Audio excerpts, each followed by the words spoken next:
Here it is, man. Okay. Alrighty then. It's on. It's time. That is a lot of light heading my way. Ooh, and you know what I just realized? Oh yeah. Oh yeah. I'm gonna need at least one of these bright freaking lights tonight. A lot going on. But when is there not?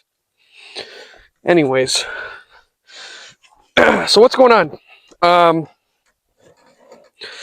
Welcome to my little show. This is Dr. Snowleopard's Cemetery Talk Show. Thinking. We got Marcus here with us tonight. We got the lantern.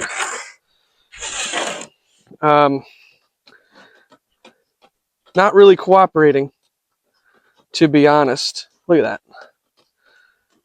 It will not move upwards. So that might be cooked. We'll see what happens with that.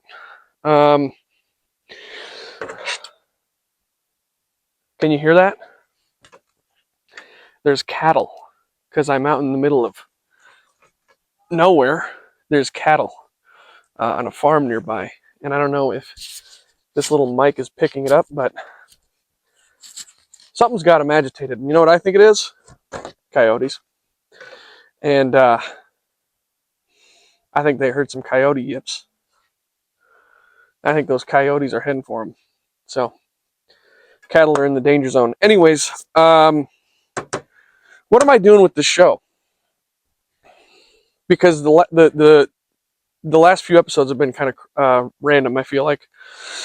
And I kind of want to try to have more of a theme with each episode, or more of a specific topic, I guess, with each episode.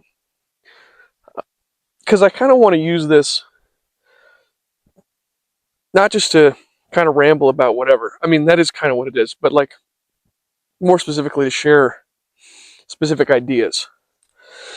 And so with this episode, what do we got? So recently, this one's a little more serious, I guess. But yeah, I want to.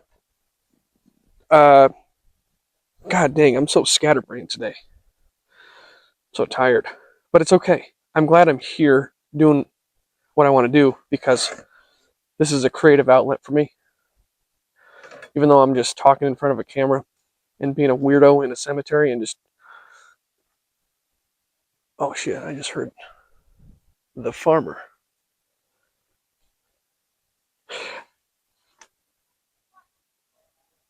Oh my god, he's screaming. Well, I hope I don't get killed by a crazy redneck tonight. Anyways,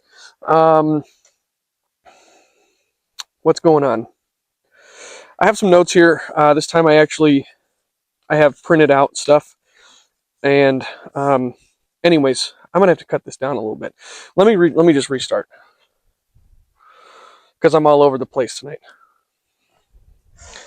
All right, welcome to Dr. Snowleopard's Cemetery Talk Show. Here we go. Here we are again. We got Marcus the Skull. He is our memento mori guy. A reminder of that we must die, and therefore we must live, or we ought to live, a good life. And that means being a nice person and, I guess just trying to get by. We have my lantern. It's not really working. I don't know how to do it. Honestly, I've had this thing for a little while. I still don't know fully how it works. It's confusing to me. I can't get the wick to move up. You know what I'm saying? Anyways, God, I don't know. So yeah, I want to, with this show, I want to share ideas that I have, share thoughts that I have. And I've been doing that, but I'm a little more, I haven't been super, I don't know what the word is for it. I don't know what I'm looking for. It's kind of I've just been winging it. I've just been winging it every episode with this. And I think that's fine. That's fine. I'm having fun with it. But at the same time, I want to get a little more, have more of a theme for each episode, a specific topic that I go over. And maybe the stories that I have people send in, if people send me stories, which so far I've gotten some stories, maybe the stories will more so reflect specifically whatever topic I'm discussing. Maybe it'll be kind of about whatever I'm talking about. I don't know though. But then again, when I try to box myself in too much creatively, I feel like, or if I try to, it can lead to perfectionism, right? If I have an idea and I'm like, it has to be this way, and it's got to, it's I'm only going to do it if it is this way, then it's not really fun if I can't just kind of figure it out as I go. That's just how I am, at least. Whether that's any creative project, whether that's writing, drawing, and I'm not a very good visual artist, but I do like to draw. Or making these silly little videos. If I get too,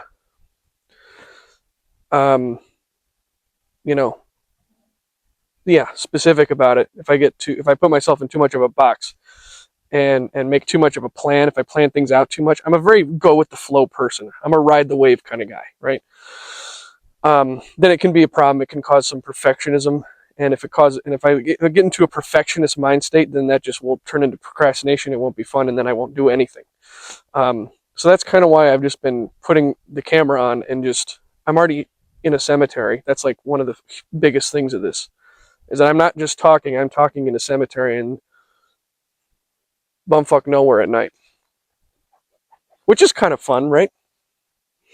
I don't know. I think so. Anyways, this one is going to be a little more serious. We're going to talk about death. We're going to talk about death. And it's not just because I'm in a cemetery and I have my skull. We're going to talk about death, okay? We're all going to die one day. And one of my dad's friends recently passed away. And I have some notes here about this guy. And he was I'm sorry. I'm literally hearing a farmer yelling at his cattle right now. Crazy. Anyways, this episode is in honor of Sid. Sid is, like I say, one of my dad's friends who passed away. And even though, he's my dad's friend, I would consider him a friend to me as well. He was one of the most interesting people I think I've ever met in my life. And this is not to diminish him at all, but like he also is also one of the most average looking people you'd ever see, right? Like very average looking person, middle-aged guy, very dressed pretty plainly, whatever. And but he had so many interesting stories about his life, and he actually lived kind of this he lived a tragic life in many ways, but you wouldn't know that just from talking to him, because he had a good sense of humor, really, really good sense of humor. He was very nice, a very interesting, smart guy as well. And so first of all, I just want to say rest in peace, Siddhartha. Very interesting guy. And I also want to give a shout out to my dad here, because my dad is a really good guy too. My dad he's part of the inspiration as to why I do make these YouTube videos. I'm still hearing the farmer over there screaming. Why my dad is a big inspiration to me. He's a very creative, funny guy, but he also is he's a good guy. My dad has taught me a lot about, I think just being a good person and having values and virtue. My dad spent a lot of time with Sid. Obviously, Sid has been pretty physically sick in the last couple of years before he died. Well, actually, we'll get into that in a minute. But my dad helped him out a lot, and so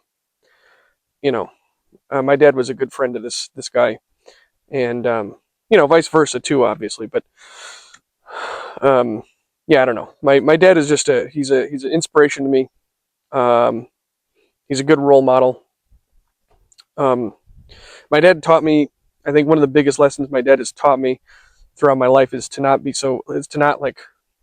judge people. Like a lot of my dad's friends are, I feel like, people that none of my friends' parents growing up would have hung out with or been around. And same thing with my mom too. But yeah, my parents always had friends that were um, kind of like, I don't know, just very interesting, random people. And that's what we're going to talk about today. Anyways, so what am I getting at here? Because I'm all over the place. A few things. For one, I'm just trying to go off the cuff and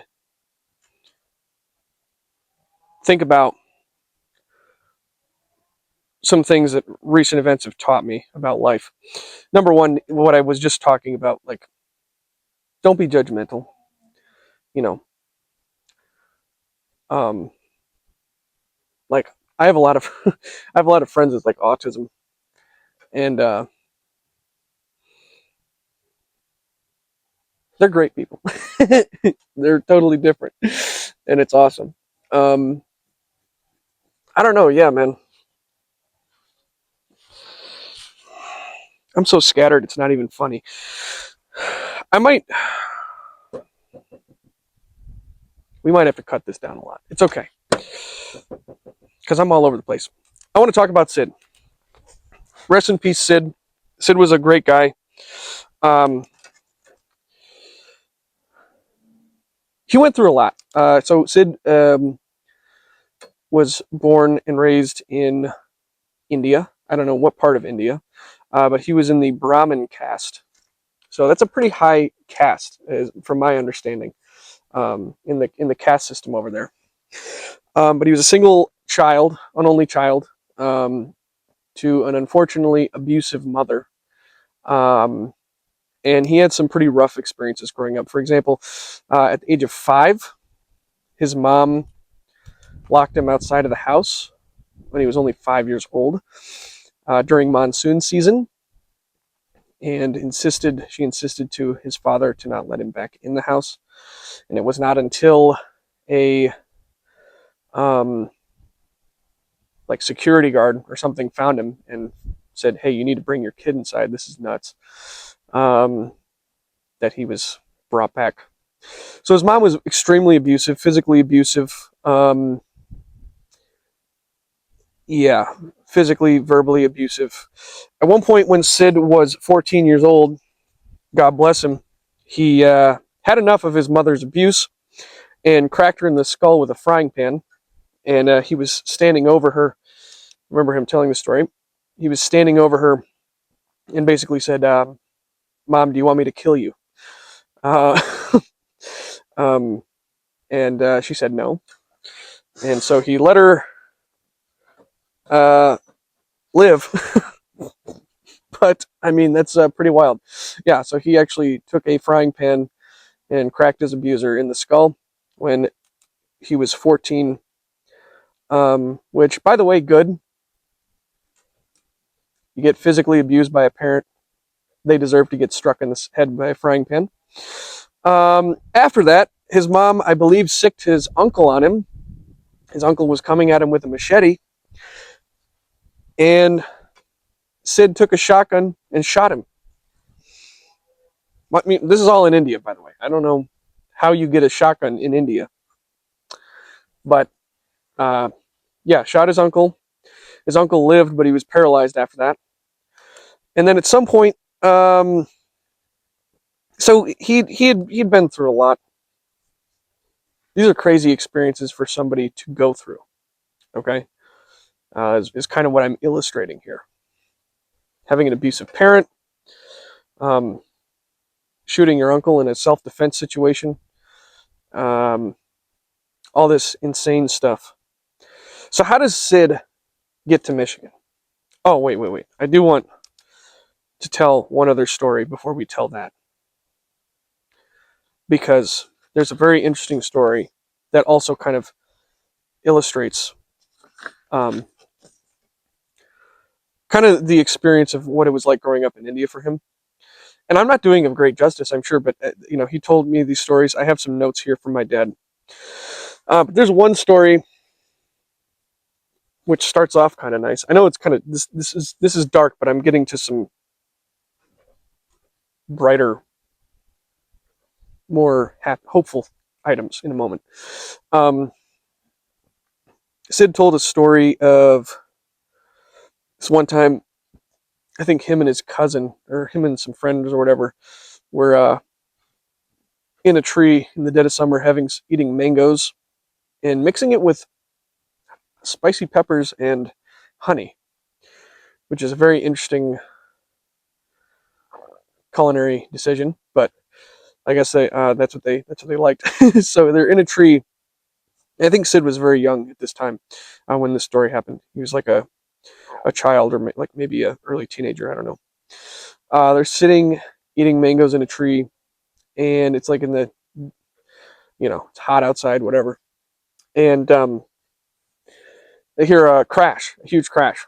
They look over, and these bus drivers who were driving drunk killed a rickshaw driver and the passengers of the rickshaw, which was a mother and child. And I think the child might have lived. I don't know, or maybe all three died. But either way, he remembers that a crowd surrounded around the bus that had crashed and had killed people that were in this rickshaw.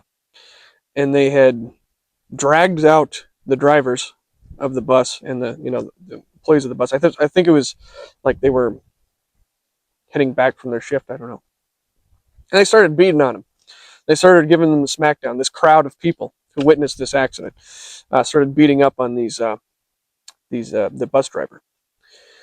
And I think that goes to kind of illustrate that, at least when Sid was growing up, I don't know how it is now. I'm not very educated on other cultures, and I'm going to be honest, okay? I'm learning, but I'm not super educated on whatever. But anyways, at the time, I think that, and I think it is probably still this way, but in India, there's not a lot of good policing. Like, there's a lot of vigilantism, because I think a lot of things don't really get done to kind of help people, or help with. I don't think the justice system is very good. I don't think the emergency services are very good. At least they weren't at the time when Sid was a kid. So that's kind of what he was kind of growing up in, even as someone who was in this like kind of upper class caste system. There's certainly things like that he kind of witnessed and went through that were certainly trials and tribulations, that were in part, I think, of the time and place of where he was, and also just because he had a fucking crazy bitch mom who he smacked upside the head with a frying pan. Anyways, at some point, so that was a crazy story that he told. I don't know. I'm just kind of telling stories from his life. But I'm going to tell some more happier ones.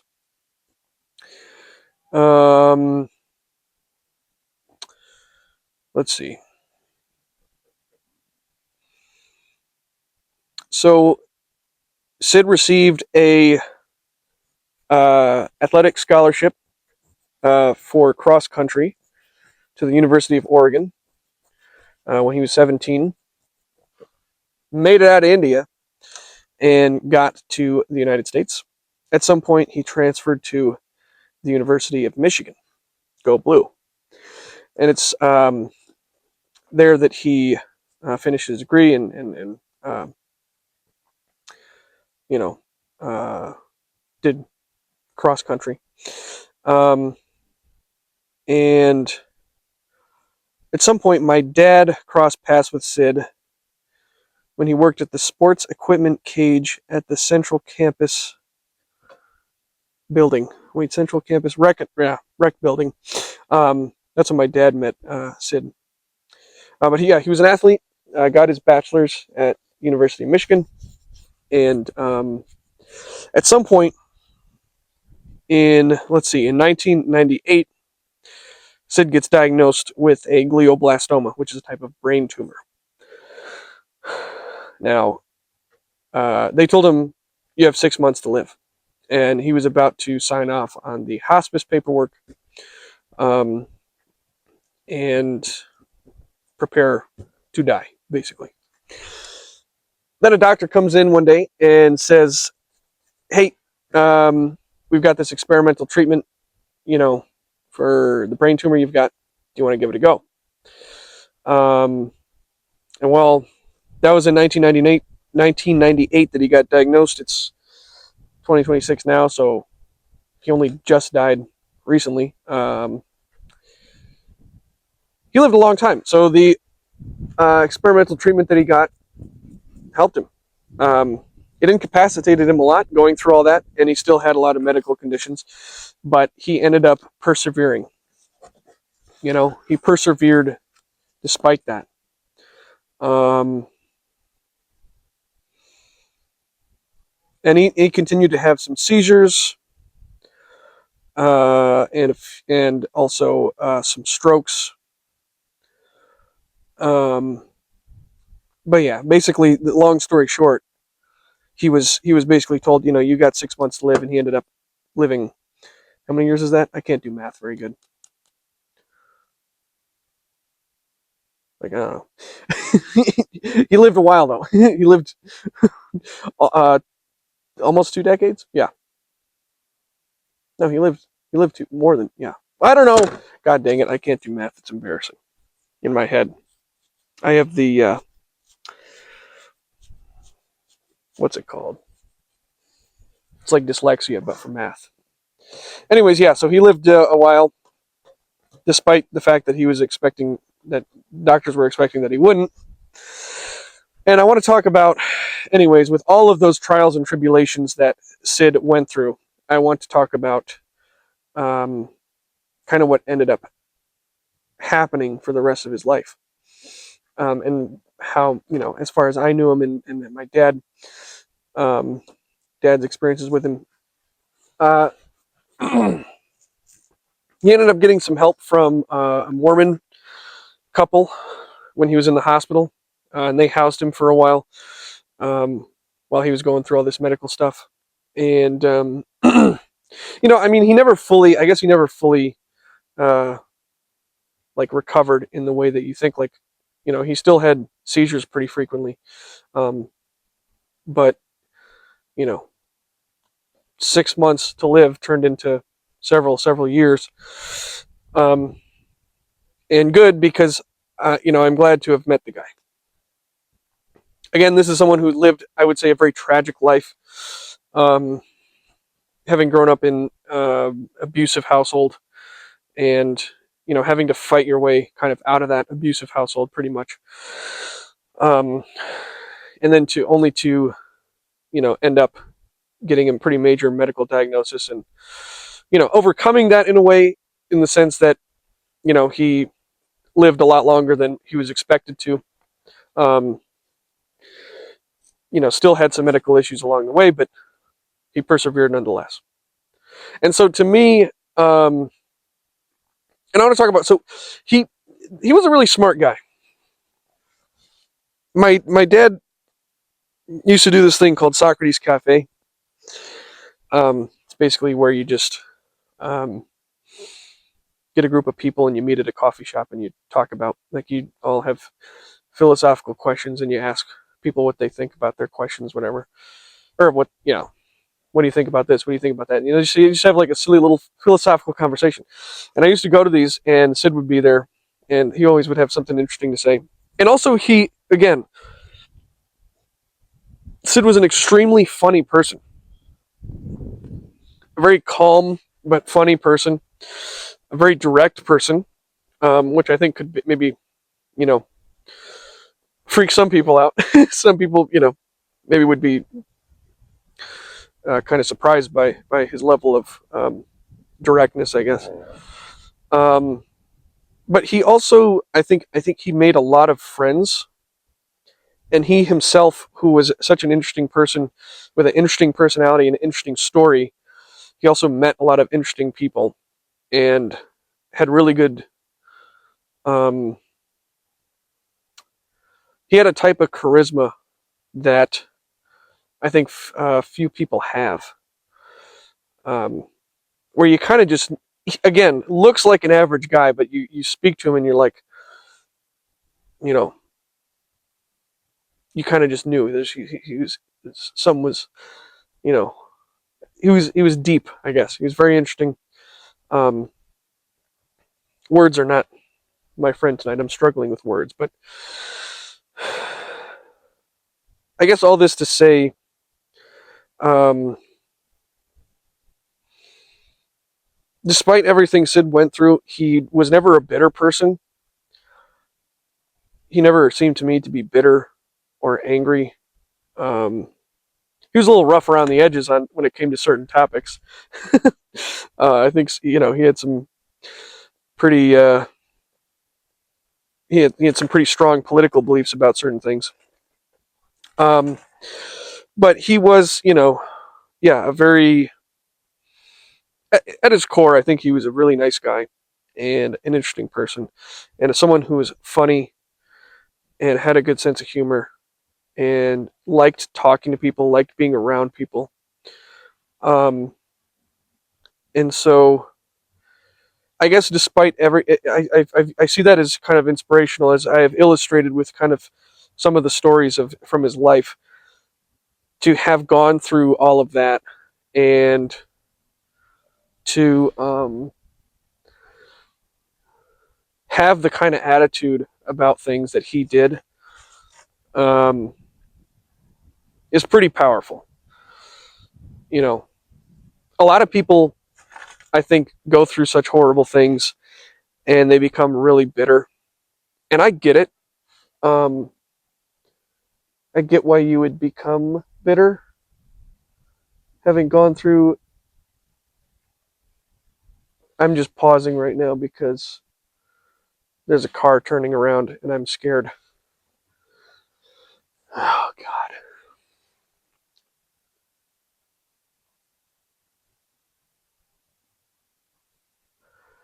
Oh, this will be interesting. Is this guy pulling in right now? Nope, he was just looking at me.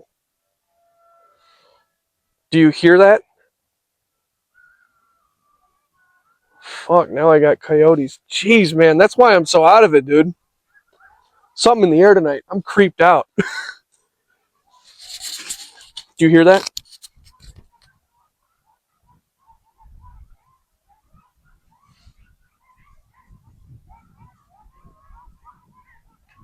This is one of the problems with doing a show in the cemetery, dude. Out in the middle of nowhere. And this car is I think he's turning around again.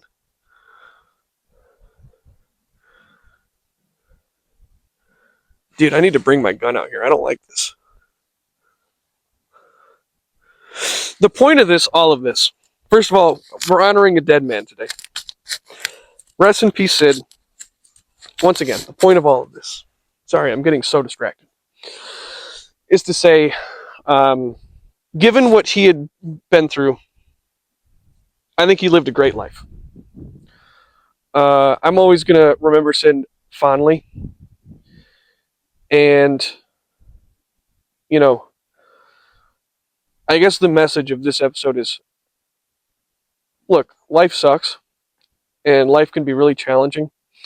Um, but I want you to have the kind of, as best you can, as hard as it can be, anyone seeing this, I want you to try to have the kind of attitude that my dad's friend, Sid Sharma, had throughout life.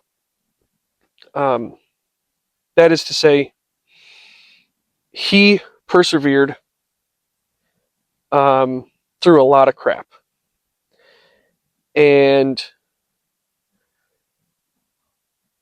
But through that, he made a lot of connections.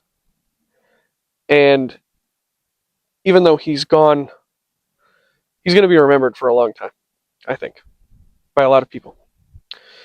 Um, And so a couple other notes about this is like, people, you have no idea what people are going through. I know that this sounds cliche. I know that this is a point that have been made before, but you look at somebody on the street and you think you know that person, you make judgments. We're all guilty of it. I'm guilty of it. We make judgments about people. You just have no idea. If you would have, if I would have, I didn't know these stories about Sid when I first met him. My jaw dropped when I heard these crazy stories um, about his life. Everybody has their own wins and losses that they've been through. Holy shit.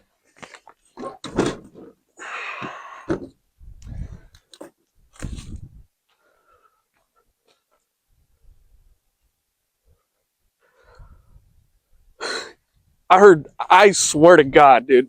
Fuck. Oh my God, dude. Jesus.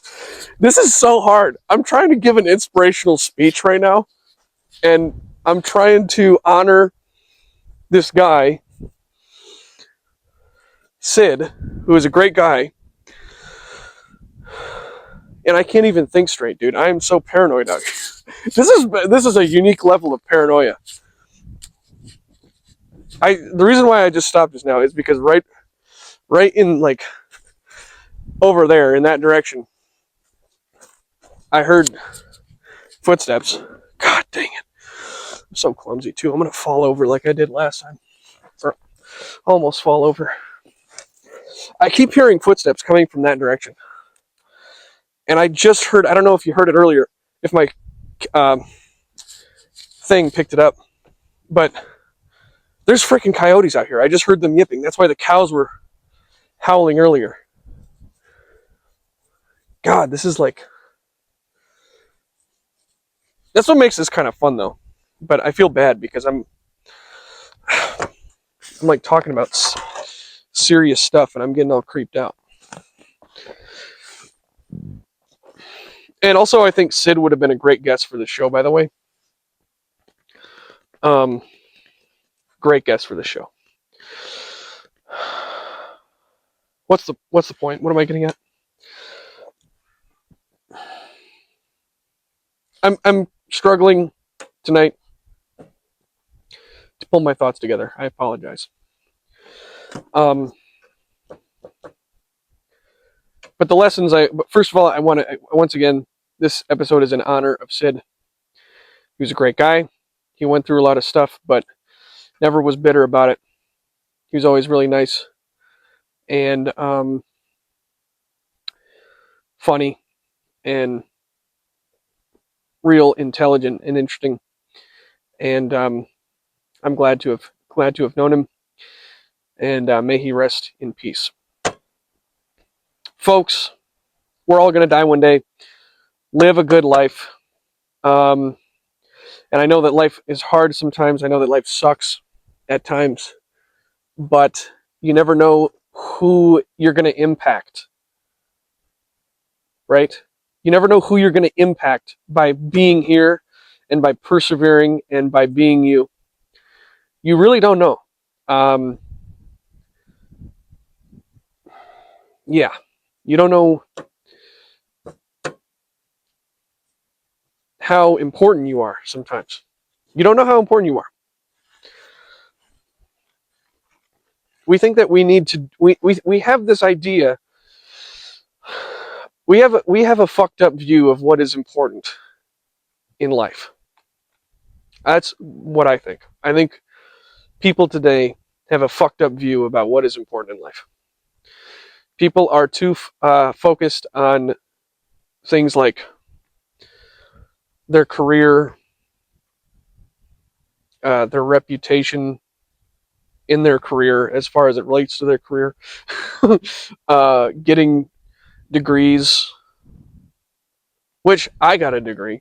There's nothing wrong with listen, there's nothing inherently wrong with these things, but this is what people are so concerned about, it seems, is they're so concerned about being professionals or whatever. I think people are overly concerned with status symbols in life. They're overly concerned with what they can show off to others that they have. And I think what people miss is that sometimes the most, again, simple people are the ones that stick with us the most. The people that are not so flashy and the ones who are not status driven are often the most interesting people. I think that the most interesting people I've met in my life are people who, on the outside, seem like they don't have a lot going on. Seem like they live a very plain, simple, maybe even boring life. Those are the people that I have found are actually the most interesting. It's not the fucking guy who drives the Ferrari.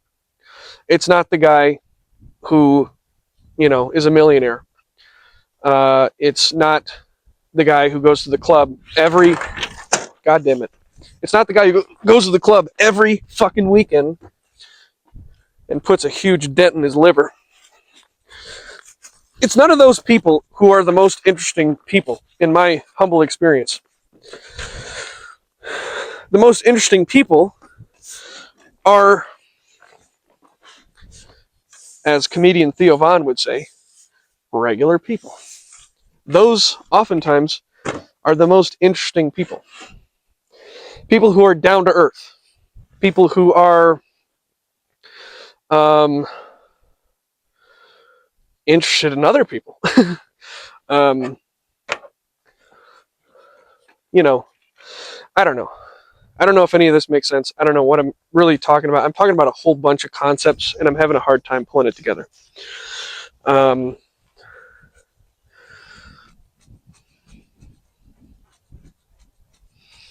I just think it's important that we reevaluate what's important to us, because we're all going to die one day. And I think there's few things that are more important to me than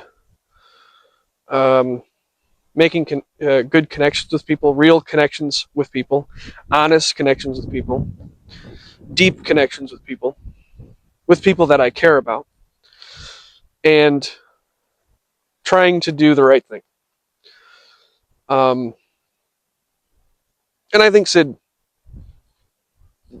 was definitely that type of person as well. For sure. And so, anyways, rest in peace, Sid.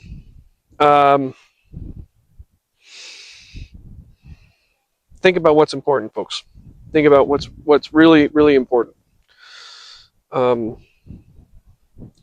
try not to worry about the stuff that's only on the surface seems important. Because we're all going to die one day. So, have a little fun. Make a little love. Plant some trees. Buy a cat. Take care of a cat. Donate some money to a charity. Volunteer for a charity. Give a homeless guy your change. Oh, he's going to buy crack with it. So what?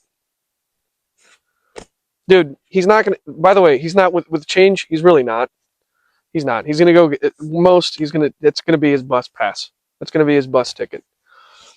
Or, a 99-cent water bottle from 7-Eleven. He's not buying crack with your pocket change, dude. Give the homeless guy your pocket change.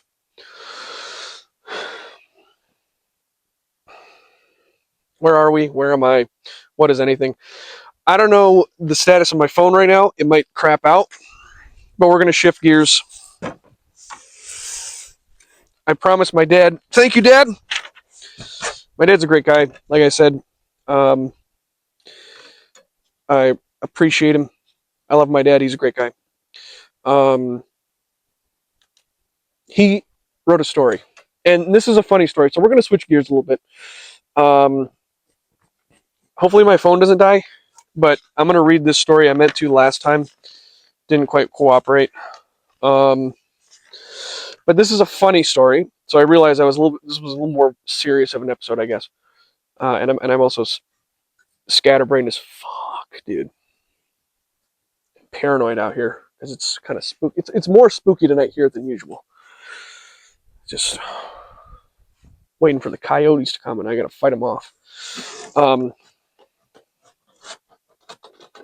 This fucking thing is stuck, dude. Oh! I'm gonna fiddle with this a second. Oh, fuck it, dude. Alright. My dad got me a story, or wrote a story for me to read. And it's called Mitch the Genius. And it is a funny story. So I'm just gonna get into it. We're gonna see how well I can narrate this. A couple years back, I met with my pal Steve at one of our favorite eateries, a joint in downtown Ann Arbor called the Grizzly Peak. While munching on fries, or maybe calamari, Steve told me about it growing up in Chelsea, Michigan. Steve has a lengthy archive of mostly hilarious tales about growing up in Chelsea, Michigan during the late 70s and early 80s. One of my favorites was a yarn Steve shared about his high school friend, Mitch Landeweer. Steve described Mitch as an impulsive character who sought the approval of his friends by any means necessary. As such, friends and acquaintances would often beguile Mitch into engaging in outlandish behavior that wasn't always in his best interest. All the same, said Steve, he may not have been the sharpest tool in the shed, but he sure was a blast to hang out with. Steve witnessed an example of his ignorant behavior late one night as he, Mitch, and another friend, Glenn Madden, were out cruising the neighborhood. It was a common pastime amongst high schoolers in those days. They spent most of the time just driving around, but on occasion certain Chelsea kids were moved by a pressing yen for adventure and maybe a bit of mischief. Steve was part of such a group. While cruising through a Chelsea neighborhood one night, this band of young adventurers engaged in a spirited conversation prompted by Mitch. Mitch told his friends that he was a genius. Mitch made his claim with unabashed confidence and a straight face. That's what made his announcement so hilarious and stirred an uproar of laughter amongst his pals. Glenn remarked, "Mitch, where in the hell is this coming from?" To which Mitch argued, "A psychological evaluation I had back in 6th grade. I got the paperwork to prove it." Steve remarked, "Dude, that was 5 years ago." Then Glenn said, "And I'd argue I've seen evidence to the contrary in recent years." "I'm telling you, fellas," said Mitch while pointing to his head, "I've got the goods right here." Steve said condescendingly, "Yeah, you do." The banter eventually trailed off, leading to a long silence and then restless boredom. That is, until Mitch was suddenly energized by an idea. He told his pals, as if asserting faith in his intellect, that virtually every Chelsea high school student that ever attempted to paint a message on the city's water tower had been caught by the authorities, police, and high school administrators. In parentheses. Anyways. But somehow, Mitch figured that he had the cognitive wherewithal to pull it off without getting caught. Steve turned to Glenn. Both exchanged smirks. As Mitch went on to make a case for his confidence, Steve relented and said, "Okay, Mitch, how about you prove it?" Here's a classic example of how words can trigger a series of events in the real world, resulting in, well, read on. Okay. Mildly amused by Mitch's can-do spirit, Glenn drove the fellas over to Mitch's house for supplies. Under the cover of night, Mitch snuck into his father's outdoor shed for cans of paint, brushes, and related supplies. Glenn, meanwhile, parked his car across the street so as to not draw attention to Mitch's clandestine operation. Waiting is always the most grueling feature of such operations, especially when accompanied by a lulling serenade of crickets. It is a trance-inducing sound. It is indeed. Visuals also calmed the mind with dark silhouettes of mid-century modern homes and black tree canopies, contrasted against a dark blue, star-speckled sky. Throw in the strains of a Steely Dan song coming out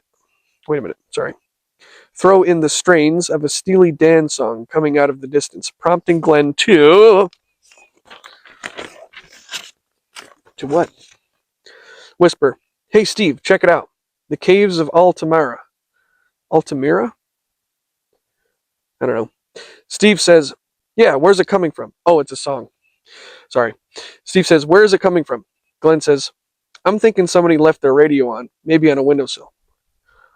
Whatever the source of the music, it came to an abrupt end when a faraway male voice called out, Raymond, turn that damn radio off! The radio stopped and the cricket cadence returned. Meanwhile, Mitch had disappeared into the shed, but the fellas could see his flashlight rippling over objects in an otherwise dark space. They could see him bending over to look under the workbench, stand up, and turn and swivel his head around to find supplies. Then Mitch moved toward the back of the shed, and suddenly a loud clang rattled in the silence. The fellas heard Mitch calling out, shit, shit, shit. He was also holding his knee. Then a light went on in the Landwehr house. Mitch flickered off his flashlight and went silent. Several minutes passed.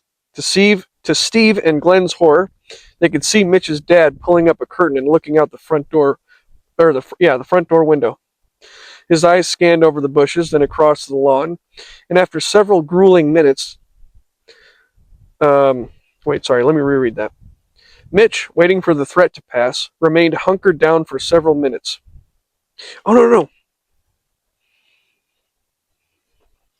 Oh, wait. Sorry. Let me go back. Let me reread this part. I got distracted by noises.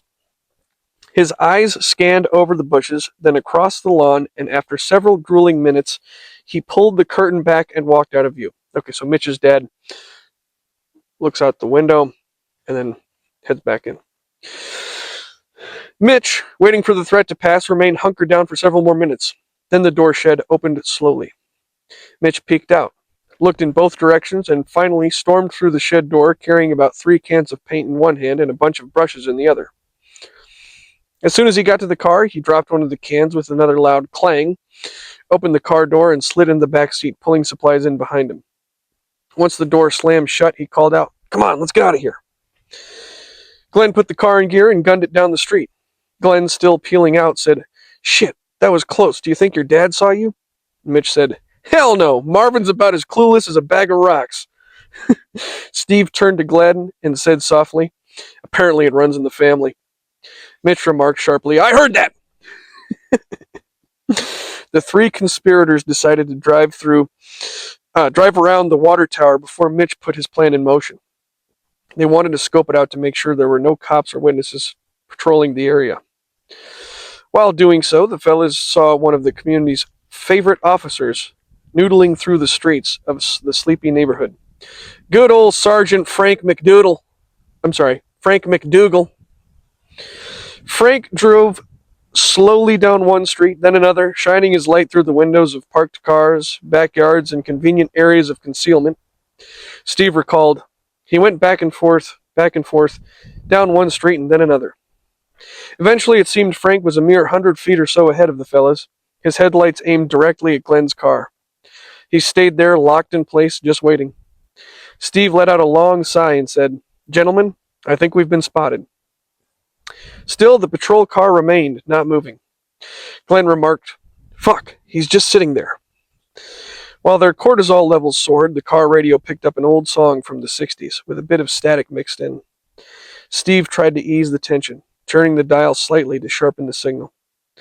Then he softly mouthed the lyrics of the song. "Indiana wants me. Lord, I can't go back there." I don't know what song that is. His voice strained by the tension. Glenn said, "What is he doing?" Steve continued, "If a man never needed dying, he did." What? Is that really how it goes? If a man ever needed dying, he did. That's funny. I don't know what song that is. Somebody tell me in the comments. What song is that? Dad, tell me what song that is. Anyways, back to the story. Mitch chimed in. "Steve, you're not helping the situation." Steve said back to him, "Hey, it's a good song and it's sort of relevant." Steve and Mitch's banter was interrupted when Sergeant Frank hit his high beams. Glenn said, "Well, fellas, it's been nice knowing you." Sergeant McDougal's headlights glowed hot like the eyes of God, aimed right at Glenn's car. Glenn called out, "Look at this. It's a psyop. My pa told me all about it. It's what they did in the Vietnam to fuck with the enemy. Sergeant Dumbass is fucking with us," Mitch said. "Get a hold of yourself, Glenn. We're going to get through this." Mitch's prophecy came to pass. McDougal hit his turn signal and made a right turn. From there, he mysteriously drove to the end of the street. The fellas all heaved a heavy exhale. That's when Glenn heaved a long sigh and said, "Mitch, do you think this is a good idea? With my grades the way they are, the last thing I need is more detention. And my folks, they're pretty much done with me." Mitch answered back defiantly, "No, fellas, I'm all in. I've got this. And hey, I'm the one that'll take the heat, not you." Glenn and Steve weren't convinced, but remained silent. With that, Glenn maneuvered his pa's black 67 Pontiac into position on the north side of the tower, the darkest spot on the perimeter. Steve said there was a gate surrounding the base of the tower with concertina wire along the top of it. Glenn said, "What's your plan for getting through the wire, Mitch?" That's when Mitch pulled out a hefty pair of wire cutters.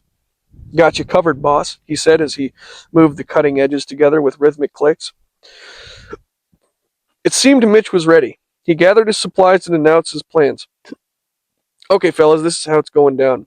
I'm going to cut through the wire on this side, the dark side. Once over the fence, I'm climbing the ladder to the metal walkway surrounding the tower. From there, I'm moving to the lit side. This is the most dangerous part of the mission. That's because someone on the other side could see me. Hopefully our Chelsea neighbors are all tucked away in their beds. Next, I'm going to unscrew the two headlights on the far side. Once that's done, I'll be in complete darkness. After that, I start painting. Capiche?" Steve asked, "How are you going to see what you're doing?" That's when Mitch pulled another item out of his bag. Headgear with a lamp. Mitch put it on and flicked the switch, turning on the light. Steve and Glenn showed subtle expressions of doubt. Mitch said, "Okay, fellas, I'm as ready as I'll ever be. It's go time." He grabbed his stuff, pushed open the car door, and bolted for the fence. Aside from a few dull headlights, Mitch was mostly out of view. Steve and Glenn were able to make out a vague outline of his shape bobbing in and out of the darkness. After cutting through the concertina wire and hurling himself, and gear over the fence, Steve and Glenn watched Mitch get slowly and completely absorbed by the night. Now all they could do is wait. Glenn filled the quiet space by munching down what was left of a bag of Doritos. "Knowing Glenn," said Steve, "the half-eaten bag had probably been in the back seat of his car since the previous fall." Steve, meanwhile, put his head back and closed his eyes. Eventually, both Glenn and Steve had fallen asleep.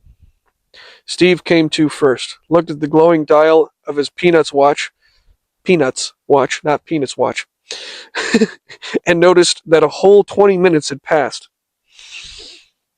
He whispered to Glenn, who had also fallen asleep, Glenn, wake up." Groggy from sleep, Glenn muttered, What? Glenn, what's going on? Nothing's happening."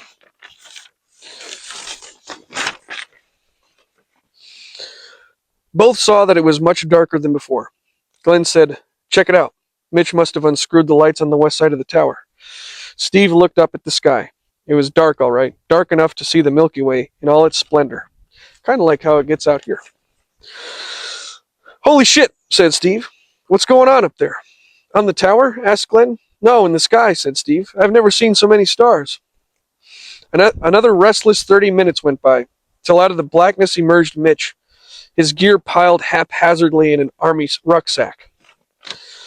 Sprinted across the grass toward the car, his painting gear creating rhythmic clunk with every step.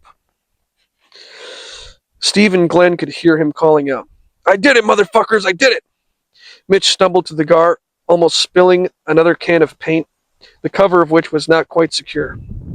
He gathered up the fallen can top, snapped it in place, and gathered other items as he stumbled through the backseat passenger door. "Come on, Glenn, hit the gas. Let's get out of here." With that, Glenn spun the car in a 360 spin, sending a rooster tail of grass and sod into the air. As tired as they were, all three fellas went to school the next morning. As you might imagine, each vowed to keep the mission classified. They recalled what Mitch had said earlier. Fellas, this is a clandestine operation. Code of silence all the way. Still, one of the three must have leaked information. Probably Mitch. Word was getting around. Everyone from the jocks to the burnouts were talking about the Chelsea water tower incident. By the 6th hour of class, Steve said he had come to believe that Mitch had actually pulled off what so many poor saps had failed to achieve, painting the Chelsea water tower. But then again, maybe it was too early to say. Maybe the three of them would face restitution for the crime, malicious destruction of public property. Steve imagined weekend detention at the high school library, or a court-ordered repainting detail. As the last student left in an empty classroom, Steve sat in his seat and looked through the glass at the adjacent hallway. He could see the answer to his question walking down the hall. Of all people, Sergeant Frank McDougal. Let me reread that. Of all people, Sergeant Frank McDougal marched along stone-faced and serious. He wasn't alone. Walking slightly ahead of him was good old Mitch Landwehr, his hands cuffed behind his back and leading the way toward the exit door of Chelsea High School. Steve wondered aloud softly, "Dang, they caught him. How did they figure it out?" After class, Steve tended to his after-school activities with the drama club. By the time he left, the sun was setting in the west. It was about 6:30 p.m., and on his drive home, Steve decided to drive past the water tower to see what message Mitch painted on the west side. He figured on seeing something like "Bulldogs Rule" or "Let's Get High at Chelsea High." Moved by curiosity, he drove a meandering path through the neighborhood under the waning light of the long day. Pulling into a Taco Bell parking lot across from the tower, it became abundantly clear Mitch's message was anything but commonplace. In fact, his message was quite unique. And it clearly explained why Mitch was caught. The biggest, most obvious clue in all creation was scrawled in brilliant orange, white, and blue paint. It was the message, "Mitch Landwehr was here," in bold letters. Steve's jaw dropped as he sat there just gazing at the tower. He said aloud, "You gotta be kidding me. The moron wrote his full name on that damn tower." As we sat at Grizzly Peak that evening, I had to ask Steve, whatever became of Mitch Landwehr? I'll spare the sordid details, but I will tell you one thing Steve said. Let's just say Mitch wasn't the genius he claimed to be. Anyways, that's a silly little story that my dad sent in. Thank you, Dad, for sending that story. That is a good one. Called Mitch the Genius. That's pretty funny. Imagine,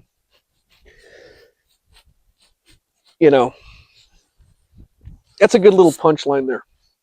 Oh, I'm not going to get caught with painting the water tower. But, meanwhile, put your name on it, dumbass. It's pretty good. Anyways, that's really all I have for tonight. I know this episode was... all of them are kind of a little chaotic, but I think that that's okay. This is, again, I'm kind of winging it with a lot of this. That was a fun little story, though. Thank you for sending that in, Dad. Rest in peace to my dad's friend, Sid Sharma. Again, really great guy. This episode is in honor of him. And my message, I guess, is just, folks, live a good life. Live a good life. Have a good sense of humor. Write funny stories. Write sad stories. Write happy stories. Write scary stories. I don't know. You don't have to write, but I don't know why I'm even saying that. I don't know. I don't even know what's going on sometimes. Such is life. But I don't know. Anyways, we're gonna get out of here. We'll see how much editing I have to do. Maybe I'll just post this whole fucking thing unedited. How about that, huh? How about that? how about I just do an unedited me rambling for however long this is, 40 minutes, an hour, who knows.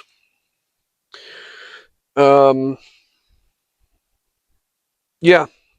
Oh, I guess one thing I will say to anyone watching this, please do, you can send me stories. You can send them to me on Substack. I think I have my email listed. I don't know. I'll include it down below. dr.snowleopard@proton.me. Mostly what I'm interested in for the purposes of these videos, really the stories can be about anything, but ideally I would like them to be nonfiction, real experiences that you've had if you are going to send me a story, and primarily about one of three topics. A funny story like we read tonight, about Mitch the Genius. That's an example, like a funny story that happened to you. A real paranormal experience you've had, or a ghost story you have, and or a challenge that you've overcome in life, and kind of describing what that was like, and where you are now and how you overcame that challenge. Those are primarily the stories I want to hear, but really you can send me anything. And also don't make it too long. I've tried. I'm an okay narrator. I think I'm getting better at it. But yeah, don't, 3 or 4 pages ideally. But yeah, if you want to send me a story, if you're watching this video and you want to send me one of your stories to read, please do. I appreciate it. It could be very brief. It could be a little more detailed, whatever. You could even just write it in a YouTube comment, or a Substack comment or something, whatever. I don't know. If you find me on YouTube or Substack, whatever. And I just burped. Yeah, we're going to get out of here. Thank you for being here in the cemetery tonight. Oh, gosh. My lamp crapped out on me. I think the wick got stuck. Anyways, I don't know if you can see me if I'm standing up all the way. Maybe I should sit down until the end. Okay. We got to do a song of the night. What is the song of the night? Heaven or Las Vegas by Cocteau Twins is the song of the night. Thank you for joining me for this episode of Cemeteries. Jesus Christ. It tells you where my brain is all over the place today. Thank you for joining me for another episode of Dr. Snowleopard's Cemetery Talk Show. I'm going to get out of here. Have a great night. Thank you. Oh, God. Hopefully I won't freaking die.